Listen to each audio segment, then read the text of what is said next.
Boa noite, amados. Vamos continuar parte 2 da semana passada, nossa mensagem interceda que Deus começou a falar. Se você não esteve aqui, não se preocupe, depois você pode ouvir, mas eu vou fazer um breve resumo aqui do que nós falamos na semana passada. Nós vimos lá em Ezequiel 22:30 que Deus estava olhando para o seu povo, diria um pouco triste, irado, porque o povo estava totalmente corrompido. E ele declara: se eu tivesse encontrado um homem que representasse o povo diante de mim, que reconstruísse a muralha, que se colocasse na brecha, tapando os buracos desse povo diante de mim, que intercedesse em favor do meu povo, eu agiria de forma diferente. Mas não encontrei. E a gente ouviu na parte 1 dessa mensagem esse chamado de Deus nos convocando para uma batalha em favor de outras pessoas, uma batalha por pessoas. Nós vimos muitos registros do Antigo Testamento, do Novo Testamento, Deus levantando homens e mulheres como intercessores, ouvindo o seu clamor, ouvindo as questões que eles colocavam diante de Deus em favor dos outros e fazendo conforme o pedido desses homens e mulheres. Então nós começamos também estudando o que é intercessão. Nós lembramos que muitas vezes, muitas das nossas orações e súplicas, a gente coloca o nosso coração para Deus. E na intercessão, Deus começa revelando o coração dele para nós, para os seus intercessores. Para nós quem? Para os amigos de Deus, que são aqueles que se relacionam intimamente com ele, através da revelação da sua palavra, através de oração, de intimidade, que conhecem a essência de Deus. E por isso se apresentam diante de Deus buscando que a vontade dele, boa, perfeita e agradável, se cumpra na vida de outra pessoa. A gente também entendeu o porquê interceder, além do que é intercessão. Porque Deus não quer que ninguém se perca, em primeiro lugar. Porque Deus também escolheu, Ele não quer fazer nada na terra sem nos envolver. Sabe, Deus, nós falamos, não precisa de nós, não precisa da nossa intercessão, mas Ele nos confiou a mordomia das coisas dEle nessa terra. A Bíblia diz isso, que a terra e o céu são do Senhor, mas a terra Ele deu aos homens. Ao nos envolver, Deus está formando algo em nós, Ele está nos ensinando os princípios do reino dEle, Ele está nos tornando mais parecidos com Ele, para que a gente possa manifestar os atributos, as características desse Deus. Lembra que eu dei o exemplo do meu filho? Eu não preciso dos meus filhos para limpar a cozinha da minha casa depois do jantar. Eu posso fazer isso muito mais rápido do que eles, eu tenho mais competência do que eles para fazer isso, mas eu envolvo meus filhos nessa tarefa, eu envolvo meus filhos nessa atividade, porque eu estou formando neles filhos maduros, adultos, que não vão fugir das suas responsabilidades no futuro. Nós vimos que também, por que interceder? Porque esse papel de intercessão é o ministério do Espírito Santo por nós, é um grande ministério de Jesus por nós. E se nós somos corpo de Cristo nessa terra, nós devemos andar como Ele andou. E nós vimos que quando alguém está intercedendo a Deus, não é diante de qualquer presidente, autoridade, líder, gestor, é diante do Supremo Senhor dos céus e da terra que nós estamos. Então nós devemos dar valor à intercessão, porque o poder dele, diante desse Deus, o poder dele está acima de todas as coisas e de tudo. Amém? E hoje nós vamos entender um pouco mais sobre como nós podemos interceder de forma mais prática, mais efetiva, o que de fato influencia o mundo espiritual. Vamos para o como aqui. Amém? E eu quero que a gente saia daqui com 2 palavras muito fixadas na nossa mente: disposição e identificação. Em primeiro lugar, eu queria falar sobre disposição. Disposição para quê? Para estar atento aos problemas dos outros e para servir ao próximo. Eu vou lembrar a nós aqui de um acontecimento que está registrado lá em João 2, 1 a 11. Dé, eu vou pedir para você abaixar um pouquinho o retorno aqui, por favor. E eu quero que a gente leia juntos, porque tem detalhes. Dri e Marcão já ouviram um pouquinho disso daqui, que a gente conversou sobre isso lá em casa, no célula. 3 dias depois, houve um casamento em Caná da Galileia, e a mãe de Jesus estava ali. Jesus também foi convidado com os seus discípulos para o casamento. Tendo acabado o vinho, a mãe de Jesus lhe disse: eles não têm mais vinho. Mas Jesus respondeu: por que a senhora está me dizendo isso? Ainda não é chegada a minha hora. Então ela falou aos serventes: façam tudo o que ele disser. E estavam ali 6 potes de pedra que os judeus usavam para as purificações, e em cada uma cabia cerca de 100 litros. Jesus lhes disse: encham de água esses potes, e eles os encheram totalmente. Então lhes disse: agora tirem um pouco e levem ao responsável pela festa. Eles o fizeram. E quando o responsável pela festa provou a água transformada em vinho, ele não sabia de onde tinha vindo, por mais que os serventes que haviam tirado a água soubessem. Chamou o noivo e lhe disse: todos costumam servir primeiro o vinho bom, e quando já beberam muito, servem o vinho inferior. Você, porém, guardou o melhor vinho até agora. Assim, em Caná da Galileia, Jesus deu início a seus sinais. Ele manifestou a sua glória e os seus discípulos creram nele. Vamos falar aqui quais são as pessoas envolvidas nesse episódio, né? Citadas aqui. Maria, Jesus, os discípulos de Jesus que tinham começado a andar com ele poucos dias antes, ele tinha chamado os seus discípulos, os servos empregados daquela festa, o encarregado responsável pela festa e o próprio noivo. E um pouco de contexto: festa de casamento para os judeus não era algo de horas, como são as nossas festas de casamento, era de muitos dias. E era preciso um bom planejamento para que tudo corresse bem, para que não faltasse comida, não faltasse bebida, não faltasse a água para a limpeza das pessoas que chegariam ali, dos objetos que estavam ali. E para isso existiam aqueles 6 potes, e a gente pensa em pote, pensa em vasinhos pequenos, mas a Bíblia fala aqui que cabiam 100 litros cada um, então 600 litros, eram vasos enormes de pedra talhada.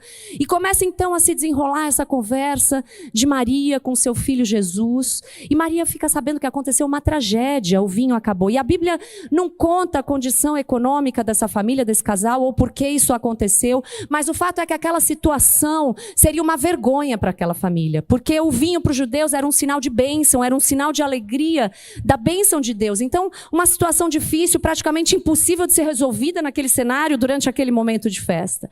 E eu não sei quem Maria era para aquele casal, se ela era parente, se ela era amiga, mas eu sei que ela teve acesso a uma informação que o encarregado responsável pela festa, que deveria estar ligado em tudo para resolver qualquer questão, a qualquer momento não notou. Que o próprio noivo da festa não percebeu. Maria não estava só curtindo ali como qualquer outro convidado, entende? Ela não estava desatenta como encarregado dessa festa, ela foi além do seu papel de convidada. Maria entrou na intimidade da família, ela entendeu que algo estava acontecendo na cozinha. Ela discerniu que a honra daquela família estava em risco. Ela identificou uma dificuldade do casal, mas ela não saiu criticando a irresponsabilidade daquele casal, a falta de planejamento deles, ou fazendo fofoca para outras pessoas. Não, Maria fez o que todo cristão, todos nós devemos fazer. Ela foi intercessora daquele casal, ela levou os problemas deles para Cristo, o único capaz de intervir com toda a autoridade e poder no nosso caos e no caos daquela família. Entendam que nós podemos viver cada dia da nossa vida como quem está só querendo curtir ou fugir dos seus próprios problemas, viver a vida como quem foi convidado e não como quem assume responsabilidades nessa terra. Nós podemos viver desatentos com os problemas dos outros, da comunidade, só focando nos nossos próprios direitos e necessidades, só criticando, apontando defeitos dos outros. Ou nós podemos viver como Cristo nos chama para viver, como verdadeiros cristãos, intercessores uns dos outros diante de Cristo. Amém? Maria envolveu Jesus em um problema de alguém e Jesus envolveu Maria no seu primeiro milagre. Sabe por quê? Porque Jesus envolve quem está atento aos problemas dos outros e quem está ocupado em servir o próximo. Essa disposição de coração. Deus ainda quer nos envolver no que Ele está fazendo na terra, nos seus sinais, nas suas maravilhas, nos seus milagres, na manifestação do caráter de Deus. E para isso Ele quer nos ativar como intercessores. Para isso Ele está nos chamando hoje. Para isso Ele vai falar com você hoje. Não sejam alienados só olhando para o seu próprio umbigo, sem ter ideia das dores que estão acontecendo, sendo enfrentadas ao redor da sua vida.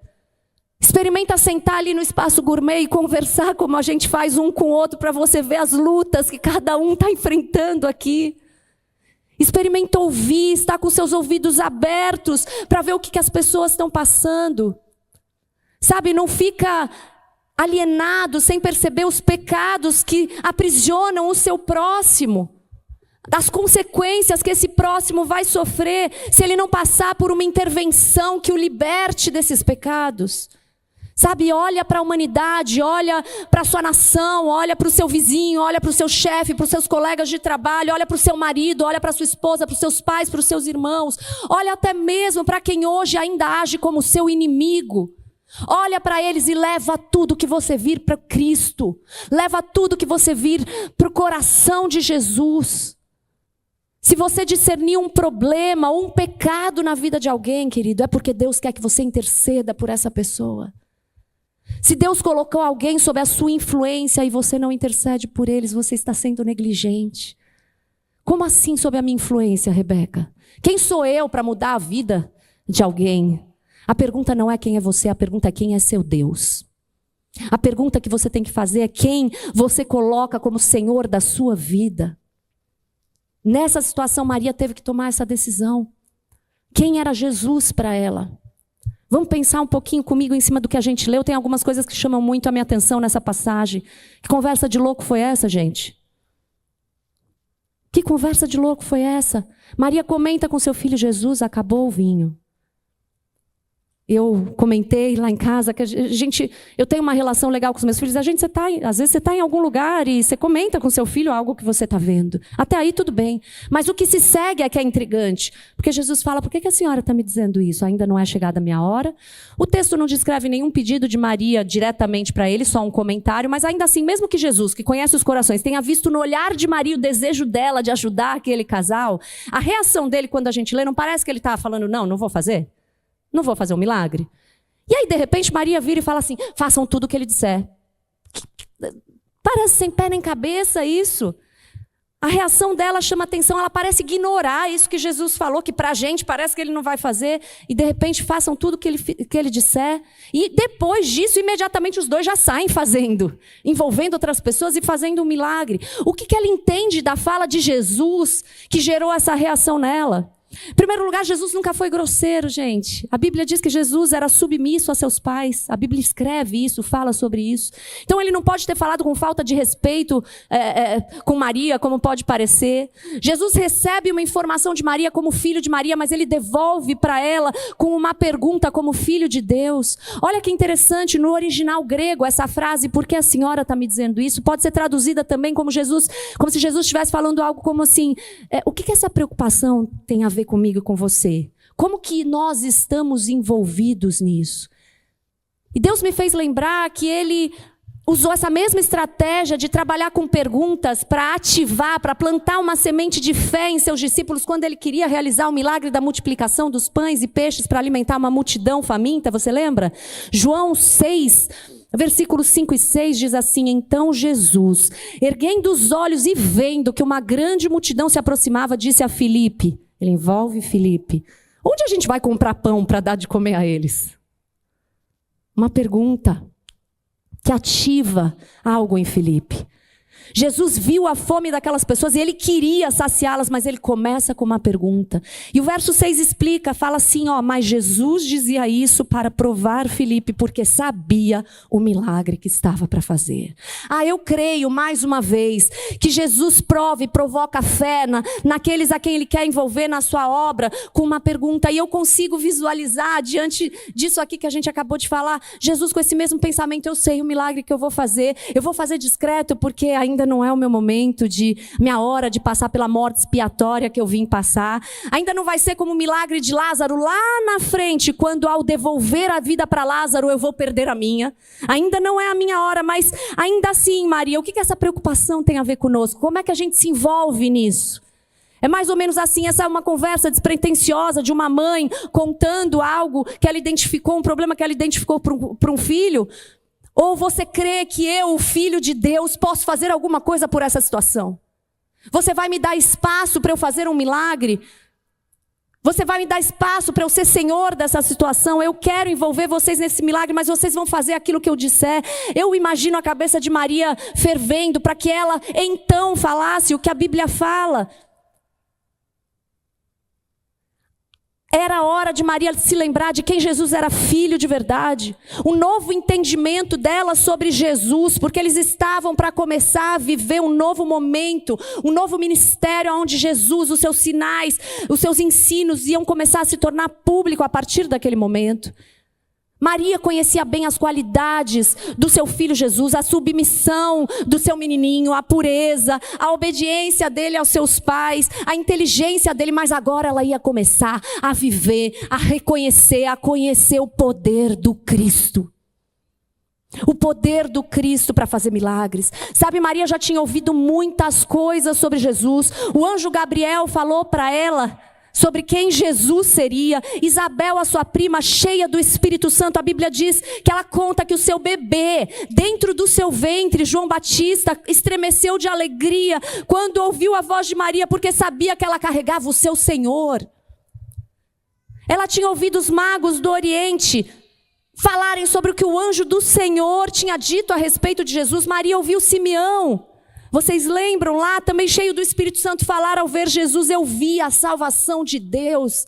Ela soube da profetisa Ana, bem idosa ali, começou a falar a respeito do bebê Jesus a todos que esperavam redenção. É ele, ele chegou. Ela ouviu que ele seria grande, ela ouviu que ele seria chamado Filho do Altíssimo, ou seja, Filho de Deus, que ele reinaria no trono de Davi e o seu reinado não teria fim. Senhor, Salvador, Messias, não só para os judeus, mas para todas as nações, povos, luz para a revelação, redenção, guia, pastor, para apacentar o seu povo. Tudo isso ela ouviu, e a Bíblia diz em algumas passagens, e Maria guardava essas palavras no seu coração, meditando sobre elas no seu coração. Com essa pergunta, com essa situação, eu creio que Jesus trouxe tudo isso para fora. Jesus a provocou a lembrar o que o poder do único capaz de fazer algo, de transformar aquela situação de vergonha e restaurar a alegria, a honra daquela família, estava ali. Estava ali diante dela. E então, guarde essa palavra, então Maria falou aos servos, qualquer coisa que ele falar, façam. Qualquer coisa, simplesmente obedeçam, simplesmente façam tudo o que ele disser para fazer. Esse então demonstra o que aconteceu com Maria. Ela entendeu, ele não está aqui como meu filho, ele é filho de Deus Altíssimo, Todo-Poderoso. A reação de Maria foi colocar Jesus como Senhor naquela situação. Não é mais o seu filho obediente à sua mãe, mas todos obedecendo a ele como Senhor. E porque ele é Senhor, vamos todos obedecer, porque para Deus nada é impossível. Não foi essa frase que ela ouviu do anjo, quando o anjo veio anunciar que ela seria mãe, apesar de ser virgem? Daquele escolhido por Deus. Foi essa frase, o anjo falou, porque para Deus nada é impossível. Mas agora não é mais o anjo falando e ela se rendendo. Não é mais o que seus pais falaram, os profetas falaram sobre a promessa do Cristo. Não é mais a lei apontando por Cristo. Agora se levanta o próprio Cristo para dizer. Agora é o Filho de Deus falando e todos, e ela, e todos ali se rendendo. Então o que o problema e o pecado dos outros tem a ver comigo e com você? Jesus continua perguntando ainda, e eu te respondo tudo. Tudo. Não cabe na vida de um cristão a frase cada um com seus problemas. Não cabe, eu não me meto no pecado dos outros. O cristão tem que sim se meter no problema dos outros, nas crises de casamento dos outros, nas dificuldades financeiras, nos vícios, mas não para fazer fuxico gospel, entende? Não é para você se meter, para gerar mais briga, mais peso, acusação, trazendo opiniões da sua própria alma, mas levar tudo que você vê para Cristo e só para Cristo, e ser canal de trazer de volta a vontade de Deus, trazer de volta a cura para aquela vida, para aquele casal, trazer de volta a restauração de relacionamentos, trazer de volta a alegria, a paz que vai além de tudo que a gente pode entender, trazer equilíbrio, trazer vida eterna. Deus está nos desafiando hoje, gente, nos envolvendo na solução dos problemas que nós juntos temos identificado na nossa sociedade, na nossa comunidade, na nossa casa. Entende? Não, você não poderá resolver esses problemas sozinho, seria pesado demais para uma pessoa só. Mas não é mais uma pessoa, agora é o corpo de Cristo, trabalhando, se movendo a partir da cabeça que é Cristo, se movendo a partir do Espírito Santo de Deus que habita dentro desse homem e dessa mulher, que se entregam totalmente a Jesus e que caminham como Ele diz, que é em nós que agimos assim, que habita o Espírito Santo de Deus, que continua se movendo em favor dos outros. Se você se colocar disposto a levar os problemas dos outros, os pecados dos outros que você discerne para aquele que tem todo o poder e toda a autoridade, se você se dispuser diante da brecha dessa pessoa, diante desse Deus, em favor de quem está precisando, Ele vai te falar o que fazer, mas acima de tudo Ele vai fazer aquilo que só Ele pode fazer. Amém? E antes de fechar esse tema de disposição e passar para a próxima palavra que eu quero fixar, eu quero lembrar que no momento de intercessão também faz parte da nossa disposição, a nossa atenção plena em Deus, no próximo, e colocar o coração inteiro nesse momento de oração, você entende? Não é aquela oração relâmpago que a gente faz quando a gente acorda, aquela que a gente dorme, aquela que a gente repete, aquela que a gente faz no carro correndo, fazendo outras mil coisas. É guerra contra o inimigo de Deus e é reverência diante de um Deus todo-poderoso. Então a intercessão é um momento de foco, é um momento de concentração, é um momento de entrega. Sabe, teve uma época vocês sabem que eu gosto de contar meus defeitinhos, né? E teve uma época no início da minha carreira, quando eu comecei a ser gestora de pessoas, e eu estava tão enlouquecida com a quantidade de reuniões e tarefas que eu tinha que tocar, que quando um funcionário meu entrava na minha frente, sentava na minha mesa para falar comigo, eu continuava digitando e fazendo mil coisas, porque eu falava, não, eu consigo fazer, não, estou prestando atenção. E estava de lado, digitando, respondendo um e-mail, enquanto a pessoa estava me contando um problema, me pedindo uma orientação. E apesar de eu achar que eu conseguia fazer tudo, eu não tinha me dado conta de quão horrível essa atitude era. Por quê? Porque ela, na verdade, mesmo que eu estivesse ouvindo mesmo, ela passava uma mensagem para outra pessoa que o que ela estava falando para mim não era importante, e pior ainda, que ela não era importante. Porque quando entrava um diretor na minha sala para falar comigo, eu parava, obviamente, tudo, né? E olhava no olho dele e ouvia o que ele estava falando. Eu não ficava digitando enquanto o diretor estava falando comigo. E aí eu pergunto assim, se eu me incomodo hoje, quando alguém está falando comigo e fica de cabeça baixa, ao invés de olhar no meu olho, olhando para o celular e não para mim, eu reclamo com os meus filhos isso o tempo inteiro? Levanta o olho, olha para a gente, olha com a gente quando a gente está falando.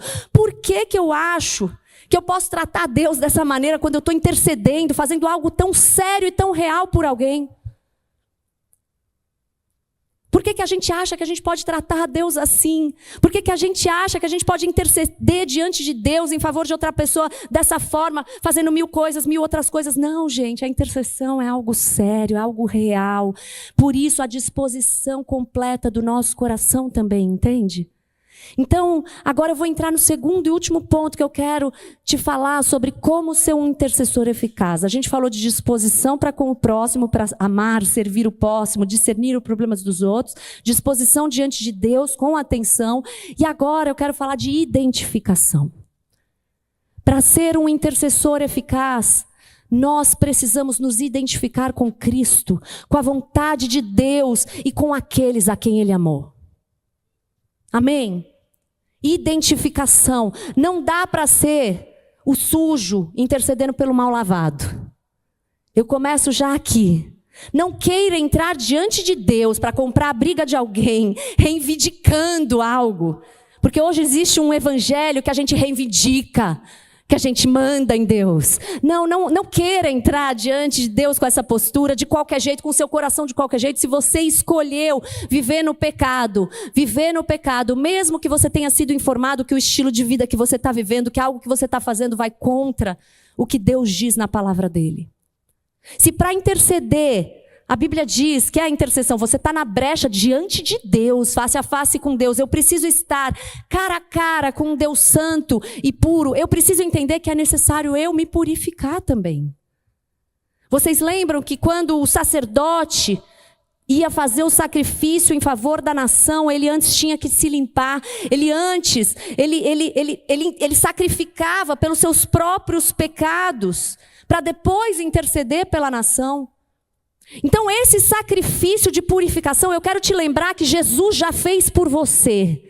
Amém? Jesus já fez, mas você precisa crer, confessar e se identificar com Ele.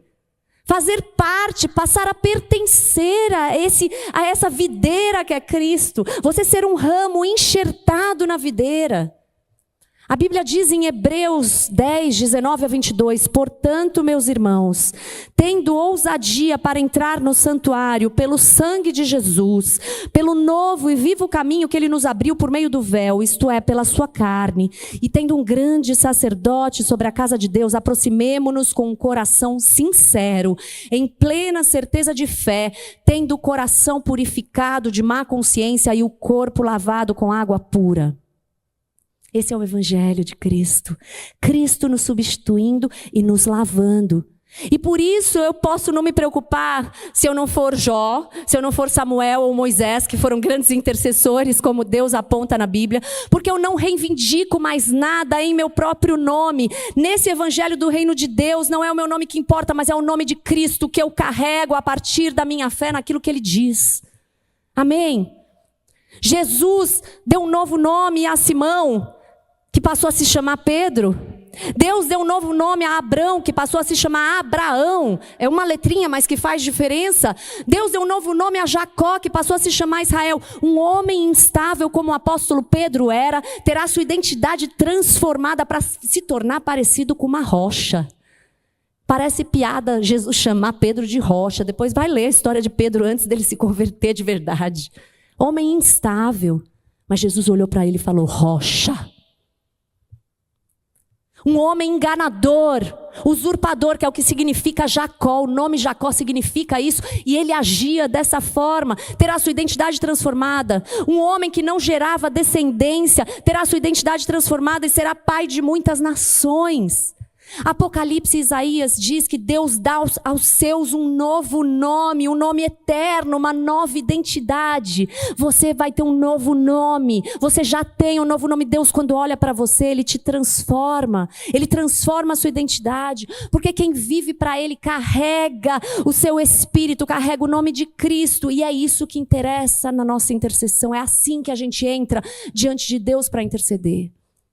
Lá em Atos 19, a gente lembra da história de uns filhos de um sumo sacerdote que tentaram invocar o nome do Senhor sobre pessoas que estavam possuídas por espíritos malignos. Eles disseram lá no versículo 13 de Atos 19, em nome de Jesus, a quem Paulo prega, eu lhes ordeno que saiam. E aí no 15 e no 16 fala assim, um dia o espírito maligno lhe respondeu, Jesus eu conheço e Paulo eu sei quem é, mas vocês quem são? E aí, então, o endemoniado saltou sobre eles e os dominou, espancando-os com tamanha violência que eles fugiram da casa nus e feridos. Ser filho do sumo sacerdote não deu a eles um novo nome, um nome de autoridade, eles foram arrasados. Paulo tinha autoridade sobre aqueles espíritos malignos, mas não pela religiosidade que ele teve antes, como fariseu, mas pela sua entrega total à obra de Cristo, porque a sua identidade mudou a partir do momento que ele entregou a vida dele a Cristo. Paulo dizia, não sou mais eu quem vivo, mas Cristo vive em mim. Então tem que morrer para si mesmo, entende? Tem que morrer para si mesmo e começar a viver por Ele, para a glória dEle, em cima da missão que Ele te dá. Então, querido, você quer ser eficaz na sua intercessão? Identifique-se com Cristo. Porque é debaixo desse evangelho, submisso em honra a esse novo nome, você terá legitimidade para interceder em favor dos outros, por todo aquele que Deus te mostrar. Essa identificação com Cristo também passa pela identificação com a vontade dEle. A gente falou disso a semana passada, eu quero repetir, porque tem gente intercedendo em favor de alguém, mas fora do que Deus quer, achando que Deus vem correndo atrás da gente, abençoando a nossa vontade. Não, gente. 1 João 5,14 diz, esta é a confiança que temos para com Ele, que se pedirmos alguma coisa segundo a sua vontade, Ele nos ouve. Segundo a vontade dEle. Por isso a intercessão eficaz é aquela que é com base no próprio caráter e atributos imutáveis de Deus e na vontade de Deus revelada na sua palavra. Não é o que eu acho, não é o que o outro acha, é o que Deus sabe que Ele precisa para a vida dele. E por isso que a gente falou que é Deus revelando o coração dele para nós. Precisa ter intimidade com Deus para entender o coração de Deus. Deus falando, não, eu vou destruir esse povo, porque eu tenho que destruir. É consequência dos erros dele a destruição. Mas os intercessores conheciam tanto o amor de Deus, conheciam que Deus era fiel a todas as suas promessas. Deus lembra, esse é o povo de quem o Senhor prometeu, lembra do teu amor. Não é que Deus tinha se esquecido, mas Deus está envolvendo eles, para que eles se tornem parecidos com Deus. Amém? Então identifique-se com Cristo. E por fim, identifique-se com aquele a quem Deus amou. A gente precisa aprender a interceder com o coração cheio de misericórdia, de compaixão, de amor, nos identificar com a dor do outro, entende? Entrar nesse lugar de intercessão sem orgulho, sem soberba. Essa pessoa por quem você está intercedendo, ela é pecadora, sim, mas eu me lembro que eu também sou. Que alguém estava intercedendo por mim até pouco tempo atrás, ou ainda hoje. E eu lembro, eu entro sem soberba, sem orgulho, sem vaidade. Eu sei que os caminhos que essa pessoa por quem eu estou intercedendo são caminhos que levam à morte, porque eu também já andei neles. E porque agora eu estou tendo a oportunidade de experimentar o outro caminho, o único caminho que leva a Deus, mas isso não pode gerar em mim soberba, orgulho, vaidade. E assim como eu fui pecadora e fui transformada, eu intercedo para que essa pessoa seja perdoada. Perdoada como eu fui e se converta a Cristo, como eu converti meu coração a Cristo. E eu sei que essa pessoa é alvo do amor de Deus em Cristo Jesus. Quando Jesus morreu, morreu por ela também. Assim como eu sou alvo do amor de Cristo. E quem sabe que foi perdoado não pode negar graça, perdão e intercessão para ninguém. Não pode. Quem entende a graça de Deus não pode mais negar amor, intercessão e perdão para ninguém. Jó tinha acabado de ser perdoado por Deus. Os seus olhos foram abertos. Você lembra o que ele diz? Ele fala, antes eu te conhecia só de ouvir falar, mas agora os meus olhos te veem, ele confessou. Como é que ele poderia negar a graça de Deus para aqueles amigos da onça? Jó pôde interceder pelos seus amigos pecadores, sem juízo, como Deus o chamou, que o atacaram no momento de maior desgraça da vida dele. Porque ele entendeu que a graça de Deus não era somente para ele, era para os seus amigos também. Jó passou nessa prova final. Você está chorando diante de Deus só por você mesmo, pelos seus problemas, pelos seus direitos? Ou você está chorando diante de Deus por alguém, pelos outros também? A Bíblia diz, bem-aventurados os misericordiosos, porque eles encontrarão misericórdia. Jó falou sobre si, ficou um tempão falando o livro inteiro. E aí no final, quando ele entende isso, em um momento, quando ele ora pelos seus amigos, o Senhor restaura a sorte de Jó. O Senhor dobra tudo que ele tinha antes e ainda aceitou a oração de Jó em favor deles e todos foram salvos. A gente precisa entender isso. Provérbios 24:17, quando o seu inimigo cair, não se alegre, nem se regozije o seu coração quando ele tropeçar, para que o Senhor não veja isso e se desagrade. Obadias 1, lá no versículo 12, começa dizendo, você não devia ter olhado com prazer para o dia do seu irmão, o dia da sua calamidade. Você não devia ter se alegrado pelo que aconteceu no dia da sua ruína. Você não devia ter falado de boca cheia no dia da angústia, como a gente, quando vê o outro lá, olha essa pessoa, e nós como estávamos, e nós como estamos. Você não devia, no versículo 13, ter olhado com prazer para o seu mal no dia da sua calamidade. Você não devia ter posto as mãos sobre os seus bens no dia da sua calamidade. E aí no 15 ele diz, porque o dia do Senhor está prestes a vir sobre todas as nações, e você será tratado da mesma forma como tratou os outros. O mal que você fez cairá sobre a sua cabeça. Cuidado, igreja. Cuidado, igreja. Se seu inimigo cair, não comemore. Vai interceder por ele. Se alguém que está em volta de você cair, mesmo que ele tenha sido mal para você, vai interceder. Vai interceder. Assim como você gostaria que fizessem por você no dia que você cai. Amém? Mas não se preocupe, a sua intercessão não vai ser, Deus, deixa ele impune. Deixa ele em paz do jeito que ele está. Coitadinho. Ignora esse pecado. Não é isso a intercessão. Não é isso, não. Antes a intercessão é assim, ó, Deus, dá mais oportunidade para ele, conduz ao arrependimento. A Bíblia fala que o Espírito Santo é quem convence do erro, da justiça e do juízo. Espírito Santo entra naquela vida, entra naquela casa, convence, conduz ao arrependimento, muda o coração. Deus lava do pecado assim como você me lavou. O Senhor é bom, o Senhor morreu por essa pessoa. Repreende todo espírito que está trazendo fortaleza na mente, engano. Luta por essa vida. Senhor, liberta do mal que está escravizando essa mente. Ilumina o entendimento. Não é impunidade, é mudança. A misericórdia de Deus não nos deixa exatamente do jeito que nós somos. A misericórdia de Deus, ao contrário, ela não nos deixa no lugar que nós estamos. Porque se estamos indo por um caminho que leva à morte, se Deus fosse misericordioso e deixasse a gente continuar, isso não seria amor e misericórdia. Então a misericórdia de Deus, ela nos tira de onde a gente está. E ela vai tirar a pessoa pela qual você identificou um pecado e pela qual você está intercedendo. E é o que Jesus faz conosco todos os dias diante do Pai, entende? Então é isso, querido, disposição. Saia daqui lembrando disposição para o próximo e para Deus. E identificação com Cristo, com a sua vontade, com o próximo. Amém? Essa é a mensagem que eu queria trazer. Mas eu quero terminar com um período de intercessão nosso como igreja, como a gente fez na semana passada. Mas antes disso, Deus quer nos dar autoridade para influenciar o mundo espiritual nas regiões celestiais e transformar a história na terra. Você crê? Amém? E para isso, a gente falou de identificação com Cristo. E eu sei que tem gente aqui ou nos ouvindo que ainda não pegou a certidão de nascimento nova. A certidão de adoção espiritual. Tem gente que talvez tenha ouvido o Evangelho de Cristo, você até creu, mas ainda não assumiu esse Evangelho como sendo a única solução para você, para a sua vida, para o seu entorno.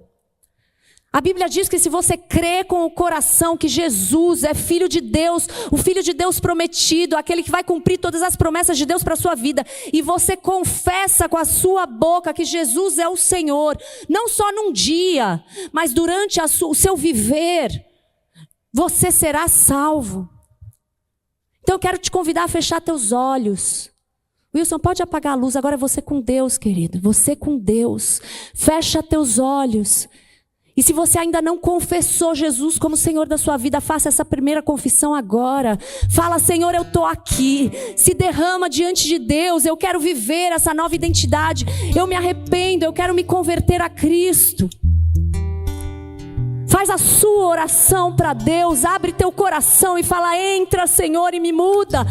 Entra e faz morada dentro de mim. Entra e arranca a raiz de todos os males dentro do meu coração, toda idolatria, há coisas que eu coloquei no teu lugar. Que o Senhor venha reinar na minha vida a partir de hoje.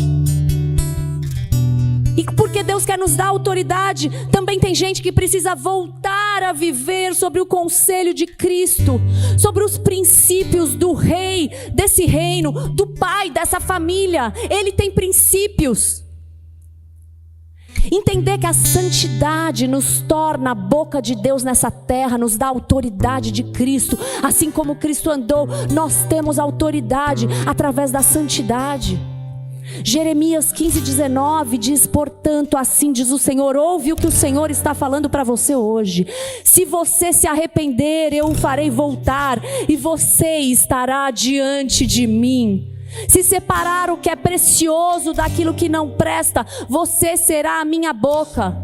Santidade é isso, é separar o que é precioso daquilo que não presta. E assim nós seremos boca do Senhor. Cristo compartilha a sua autoridade conosco. Mas para estar diante de Deus como intercessor, tem que se arrepender e voltar para os caminhos do Senhor, querido. Então volta para a casa do Pai. Volta para a casa do Pai. Senhor, nos perdoa, Pai. Se Deus está queimando o teu coração, deixa as lágrimas caírem do teu rosto, deixa seu coração encontrar lugar de arrependimento. Se posiciona definitivamente hoje com Cristo, abandona o pecado, abandona as alianças feitas com o sistema desse mundo, com prazeres que não têm sua origem naquilo que Deus te deu. Abra seus lábios e ore a Ele, abra seu coração. Senhor, nos perdoa, nós cremos em Ti, nós cremos no Teu nome, nós depositamos nossa confiança no Teu nome, na Tua justiça. Abrimos nosso coração para o Senhor fazer morada, ser Senhor, dirige as nossas vidas. Tira tudo que nos afasta de Ti, que rouba a autoridade que o Senhor deu a nós como intercessores. Em Teu nome queremos andar. Em nome de Jesus, em nome de Jesus. Obrigada, Senhor, pela salvação. Obrigada, Senhor, por nos perdoar, por nos lavar, por nos levantar da morte, Senhor. Obrigada por nos ressuscitar com Cristo. Queridos, agora eu te pergunto, na sua família, nessa igreja, nessa cidade, nesse país, no seu bairro, na sua escola, no seu trabalho, tem alguém na brecha? Seja você esse intercessor. Deixa Deus trazer à sua memória o que está sob a sua influência. Gênesis 13, 14 e 15, o Senhor disse a Abraão, depois que Ló se separou dele: erga os olhos e olhe de onde você está. Olhe para o norte, olhe para o sul, para o leste e para o oeste, porque toda essa terra que você está vendo, eu a darei a você e a sua descendência para sempre. Quantas brechas e pessoas estão sob a sua vista? Olhe para o norte, olha para o sul, olha para os seus lados. Essa é a sua influência, é isso que Deus vai entregar nas tuas mãos.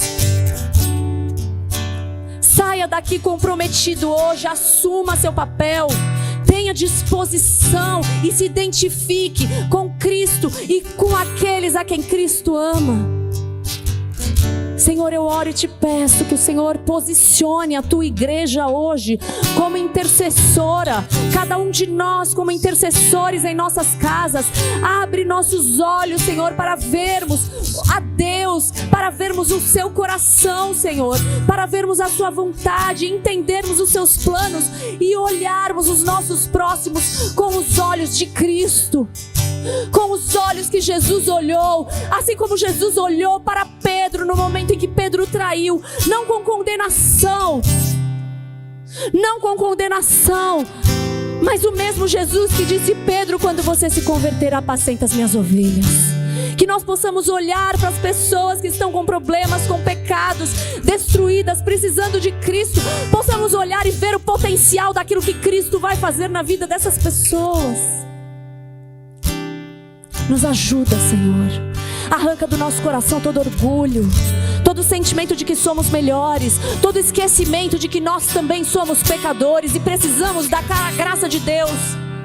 Arranca de nós toda vaidade, arranca de nós toda raiva, todo ódio, todo sentimento de desunidade, todo sentimento de separação, de briga, de confusão das nossas casas.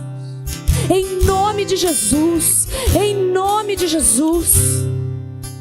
Querido, eu quero colocar em prática essa intercessão. Se puder ficar de pé ou ajoelhado do jeito que você quiser. Como igreja, eu quero que todos juntos nós façamos um momento de intercessão aqui hoje, por 3 motivos que Deus colocou no meu coração. Em primeiro lugar, a gente vai orar pela igreja brasileira, a gente vai orar pela nação brasileira e a gente vai orar pelas nossas famílias. São mais alguns minutinhos aqui, para a gente na prática entender o que é a intercessão e a gente continuar fazendo isso em casa. Amém? Amém?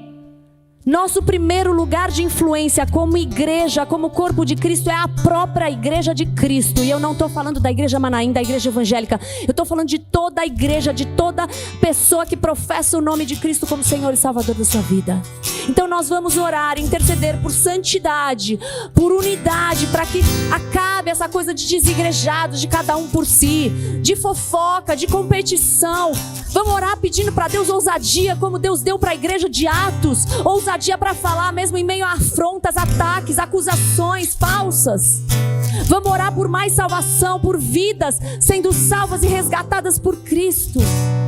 Nós vamos interceder pelo Brasil, pelo nosso governo e por nós como povo, pelo nosso povo. Vamos denunciar e pedir perdão a Deus pelas nossas corrupções, porque não é só governo que é corrupto, nós somos corruptos, pequenas corrupções, grandes corrupções. Vamos denunciar o pecado de violência na nossa nação, nosso consumo, tráfico de drogas, nossa pobreza, desamparo aos necessitados. Vamos denunciar nossa prostituição sexual. Isaías 58:12 diz: vocês reconstruirão as antigas ruínas, levantarão os fundamentos de muitas gerações e serão chamados de reparadores de brecha, restauradores de vereda, para que o país se torne habitável. Oh Senhor, restaura nossas igrejas, restaura nossa nação, restaura o nosso país, restaura, Senhor. Nossas igrejas não precisam de mais sinais, milagres, maravilhas. Nossas igrejas precisam de crentes posicionados no caráter de Cristo, que mesmo no meio das lutas financeiras não praticam nada que não seja ético, que mesmo no meio de acusações, de riscos, não abrem mão dos princípios de Cristo.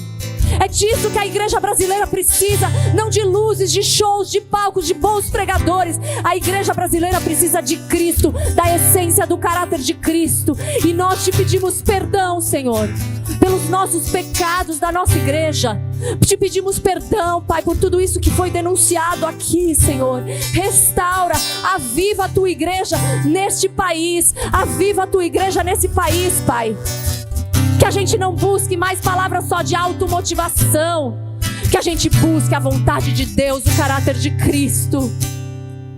Para mudar esse país precisa de pessoas com o caráter de Cristo, mesmo no meio das lutas. É de você que Deus precisa, firmado na rocha, nos princípios de Deus.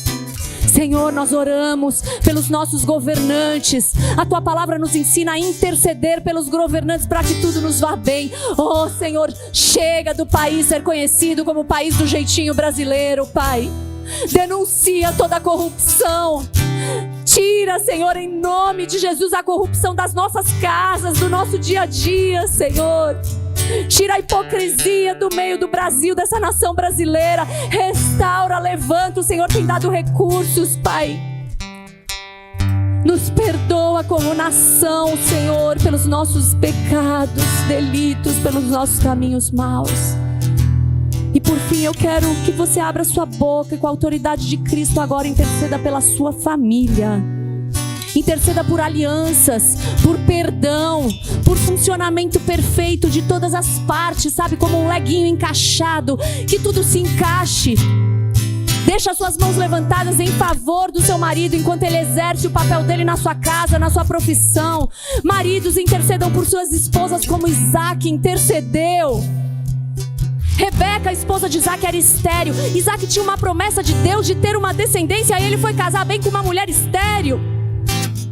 Naquela época os homens eram liberados para arrumar concubinas, para terem descendentes. Isaac não fez isso, ele escolheu interceder pela sua mulher incessantemente, até que ela se tornasse aquilo de quem ela precisava ser na vida dele. Ela não era o que ele precisava, mas Deus poderia fazê-la ser, e foi isso que aconteceu. E Rebeca teve filhos. Interceda pela sua família. Senhor, nós intercedemos pelos nossos filhos, pelos nossos pais, pelos nossos irmãos. Todo espírito de divisão, de briga, de confusão, de egoísmo nas nossas vidas, nós te pedimos perdão, Senhor. Ai de nós, porque somos egoístas, somos orgulhosos, queremos só os nossos direitos. Senhor, nos ensina a ser como Cristo, e que um cuide do outro, filhos cuidem de seus pais, pais cuidem, os maridos das esposas, esposas dos seus maridos, irmão com irmão. Senhor, nos ensina a cuidar uns dos outros como Cristo nos amou, a amar como Cristo amou. Guarda nossos filhos, guarda nossas mentes desse demônio maligno, que está tentando destruir a essência das famílias. Não é à toa que Deus usa a imagem de uma mãe que amamenta para lembrar que o seu amor por nós é maior do que esse maior amor. Não é à toa que Deus fala na Bíblia tanto de gestação, de gerar, de esterilidade. Todas essas figuras fazem parte de família. A família é o bem mais precioso para ti, Senhor. E nós temos deixado o inimigo agir no nosso meio e destruir a essência das nossas famílias. Nos perdoa, Senhor. Nos perdoa, Pai. Restaura nossos lares.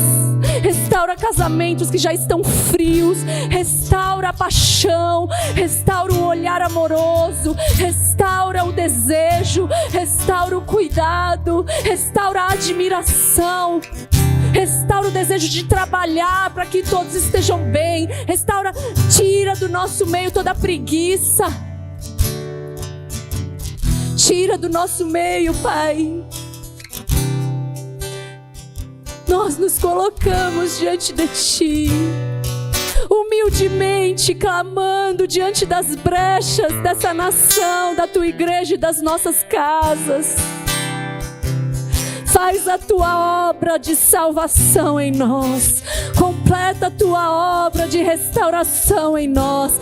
Muda as mentes, transforma realidades. Transforma-nos, Pai, para que o Teu nome seja glorificado hoje e para todo sempre, para que o Teu reino seja conhecido já agora. Não, o Senhor ainda não está reinando aqui, mas o Senhor reina nos nossos corações, e nós podemos mostrar para esse mundo o que é fazer parte desse reino de Deus. Nós podemos mostrar o que é fazer parte desse reino de Deus com as nossas famílias estruturadas, com nossa vida de trabalho ético, com as nossas igrejas sendo aquilo que Deus nos chamou para ser como igreja, como corpo de Cristo. Nós Te adoramos, nós Te agradecemos, porque o Senhor não desiste de nós. Nós Te agradecemos pelo privilégio do Senhor nos chamar e nos formar como intercessores uns dos outros. Nos ensina todos os dias, Pai, a orarmos da maneira correta. Espírito Santo de Deus intercede com gemidos inexprimíveis. Aquilo que nós não sabemos fazer nos ensina, nos orienta, nos capacita. E que a graça do Senhor Jesus, a graça, essa graça que nós falamos hoje, que te perdoou antes de você poder fazer qualquer coisa, que você se lembre dela todos os dias dessa semana. Que o amor de Deus, o Pai, que as eternas consolações e comunhão do Espírito Santo de Deus sejam presentes na sua vida, na sua casa, no seu coração, no seu trabalho, na sua escola, por onde você andar. Você carrega a luz de Cristo, e que você brilhe, brilhe, brilhe mais e mais e mais e mais, até ser dia perfeito. Aquele que começou a boa obra em você há de completá-la até o dia de Cristo Jesus. Não retroceda, não retroceda, permaneça, avance, avance. A Bíblia diz que as portas do inferno não prevalecerão contra a igreja do Senhor. Não é que você não vai cair, é você vai invadir a porta do inferno na autoridade do nome de Jesus e vai lá resgatar quem está preso lá, porque você já sai daqui hoje liberto pelo nome desse Senhor Jesus Cristo. Deus te abençoe, vão em paz, uma boa semana. Você é muito amado de Deus, e saiba que nessa igreja tem intercessores orando por você. Não é só um ministério de intercessão que tem esse papel. Todo cristão tem esse chamado de ser intercessor. E nós oramos por você. Faça parte da igreja de Cristo, porque você vai estar coberto de intercessão. Amém? Deus te abençoe, queridos. Vão na paz, em nome de Jesus. Glória a Deus. Glória a Deus.